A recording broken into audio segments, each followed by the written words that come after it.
everyone, it's Pat from Seattle Coffee Gear, and we are here with yet another one of our top 3 videos. Today we're going to be talking about luxury semi-automatic espresso machines. So as you can see, we got 3 full-sized home espresso machines here.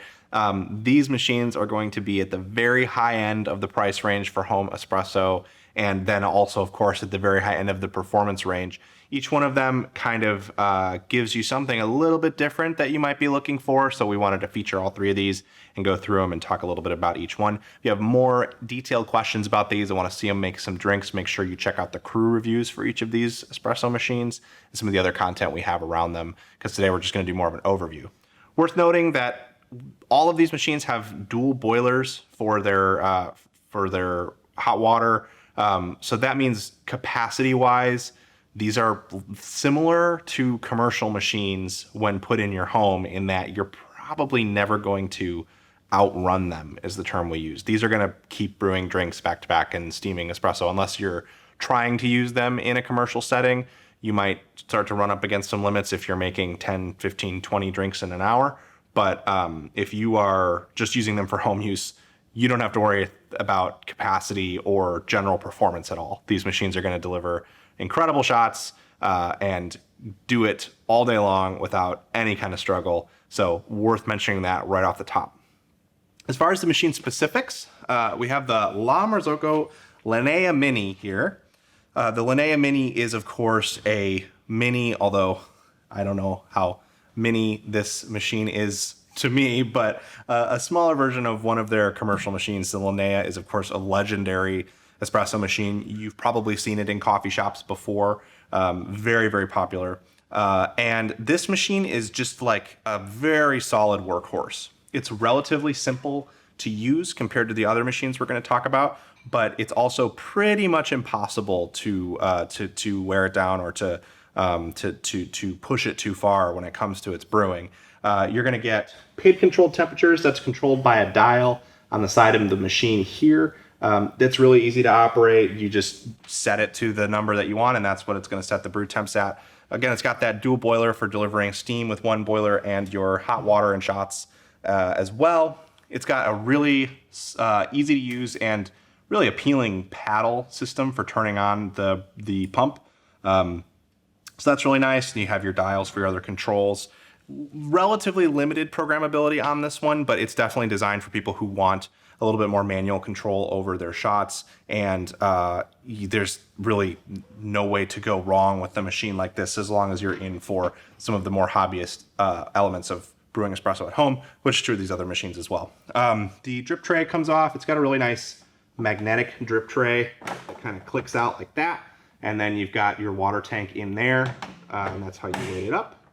And yeah, it's just definitely one of the most appealing machines to look at and use that you can get for home espresso, and it's certainly like these other 2 machines, could be the last machine that you ever buy, because it'll just last you forever and produce great shots and great steamed milk. Now, onto the other La Marzocco machine that we have here. We have the GS3. This is the automatic one, which just means that you use buttons to operate the pump and to set it up and program it and then pull your shots. It's not necessarily automatic in the same way that a super automatic is, because this one still requires a lot of hands-on work to get it all set up and dialed in, like any other semi-automatic espresso machine. So this one has a little bit more programming than the Linnea Mini. It's got the PID controlled temps that you can control with the keypad here. You can also control shot times with it as well, so you can get your times dialed in. And then you, of course, have your hot water and your steam wands. This one's got a cool touch steam wand, which is kind of cool. No pun intended. You don't have to worry about burning yourself on this one. With the Linnea Mini, you want to make sure you grip the rubber part here, because the wand can get pretty hot. There is a manual version of the GS3 available as well that has a little pump here and a pressure gauge that kind of shows you what's going on. That is priced a little bit differently, and it gives you a little more direct control over the pressure profiling of your shot. So you can kind of manually control with the paddle how much it is, how much pressure is being delivered and the ramp on it and everything. Otherwise, both of these machines have pre-infusion. This one, you get a little bit more control over some of that stuff. Similarly, the drip tray comes off. You got a front loading water tank, which is really nice. And it's just generally a really nice machine to use. The big difference between this one and the Linnea Mini is going to be that slightly more degree of programmability here. And you get a little bit more feedback for what's going on with the machine with this screen as well. So you're going to be able to see more about what temperature it's sitting at and what you have it set to, and then your programming and what have you. But in terms of performance, both of these machines are going to knock it out of the park. They both also have a heated brew group. This one is a little more similar to like an E61, where it has hot water moving through the brew group that's external. And the Linnea Mini has a saturated brew group that sits up inside this housing and gets heat from the boiler and the water in here. So both of them offer great temperature stability in that department as well. Our last machine, and perhaps the most complex in terms of the stuff it can do, is the Rocket Espresso R91 group.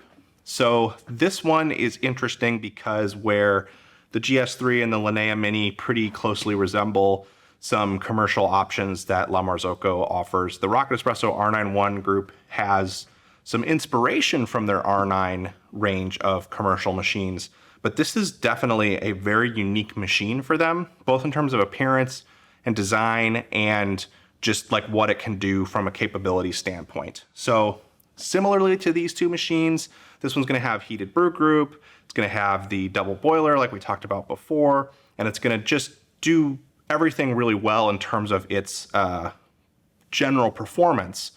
What sort of sets this machine apart is the screen here is a touch screen that can be controlled in a similar way to the GS3. You can set like timings and you can control the temperature with the PID controller and everything. But the other cool thing that you can do with this machine is set and save pressure profiling recipes that you activate on this pump. So you slide this wand open, and that's going to give you a readout on the screen that tells you what's happening with the pressure from the pump and how it's being delivered to the grounds. You can then use that feedback to kind of control, well, I want to keep it at this pressure for 4 seconds and then ramp it to this pressure. That's called pressure profiling. And machines all kind of have different pressure profiles. The Linnea Mini is going to have a different pressure profile than, say, a Rocket Espresso Apartamento. And with this machine, if you go out there and find those pressure profiles, you can recreate those profiles using this brew group and using the programming here. And then you can save those recipes and recall them later, and the machine will reproduce them. So that's part of why I like this machine so much, is you can do all kinds of really cool recipes.